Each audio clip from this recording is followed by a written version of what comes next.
Considering the overall mid-semester feedback results, we identified some teaching practices mentioned by students as helping their learning. Hello, my name is Ayan Gulati, and I'm a second-year biology student. Our data indicate that the use of real-life examples helps student learning and their engagement during class. Textbooks and lecture materials sometimes are beyond students' understanding because of their abstraction. Bridging the gap between theory and practice with a real-life example facilitates meaningful learning. Here are some 4 actionable tips for instructors to incorporate real-life situations to promote engagement in the class. First, students come with their own ideas, beliefs, values, and attitudes gained through previous schooling and daily life. Instructors could use a survey to get to know their students and identify their interests, lived experiences, and prior knowledge. This way, examples used in class could be relatable to them. Second, connecting real-life examples or scenarios to students' career paths could prepare students for after graduation, making them more competitive in the job market.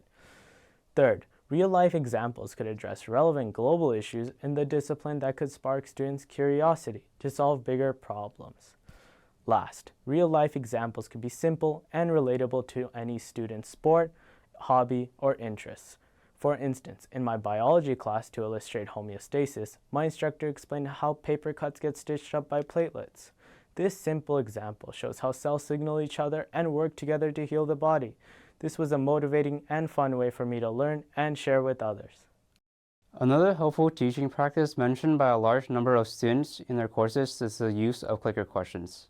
Hello, my name is Michael Fang, a 4th year majoring in cognitive science.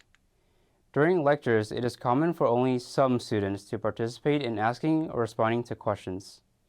In contrast, a class with clicker questions provides an opportunity for all students to think and engage with course material and practice skills for learning. Now, what is a clicker question? Clickers is an audience response system. Instructors could post clicker questions within a slide during lecture or on CAT courses, and students respond using their phones or laptops. Using clicker questions does not require abandoning the lecture format. Rather, adding clicker questions can make lectures more effective for student learning. These activities give students a minute or 2 to check their understanding before giving an explanation. Adding 1 or 2 clicker questions every 10 to 12 minutes during lecture when student attention starts to drop can be helpful in keeping students engaged in the class. Clicker questions are useful to 1. Keep students engaged with the course material instead of getting distracted with the notifications from their devices. 2. Check students' preparedness for the class. 3. Tell students what topics are relevant that they need to focus on during the lecture. 4. Identify gaps in students' knowledge or understanding of the course material.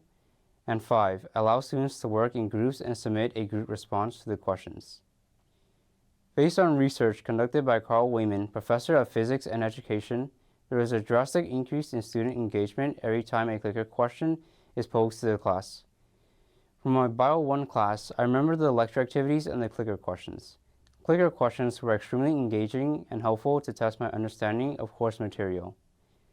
The group clicker questions allowed me to learn from others and practice my communication skills by talking to peers sitting next to me. Both my peers and I greatly benefited from learning things from each other, and clicker questions helped us fill in gaps in our understanding of the course material. In summary, our data gleaned many benefits to the clicker questions implementation during lecture. They not only led to increased student engagement throughout the class, but also increased the students' understanding of course material. I'd like to highlight why I and most students find group work activities fun and beneficial to our learning. Hello, I am Margarito Avila, a 4th year computer science and engineering major at UC Merced. Based on our collected data, students mentioned that group work provides an opportunity for us students to be open with one another as we struggle with the topic, explore solutions together, and learn from each other, reinforce what we know by sharing with other students, bond and make connections with other students in and outside our major, and adapt different roles such as presenter, note-taker, timer, and challenger, thus developing leadership skills.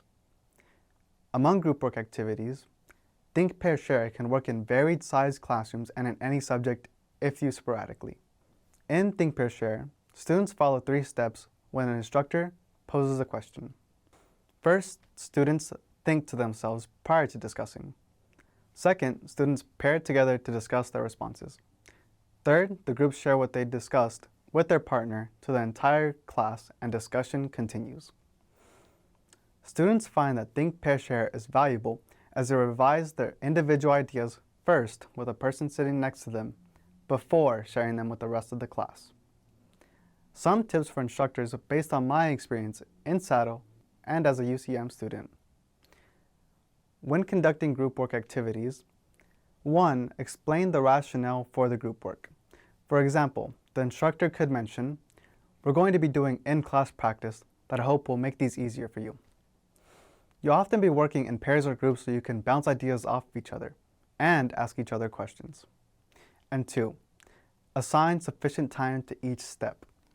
Students need time to 1. Assign roles to each other, 2. Discuss or apply concepts, 3. Take notes, and 4. Share with the class.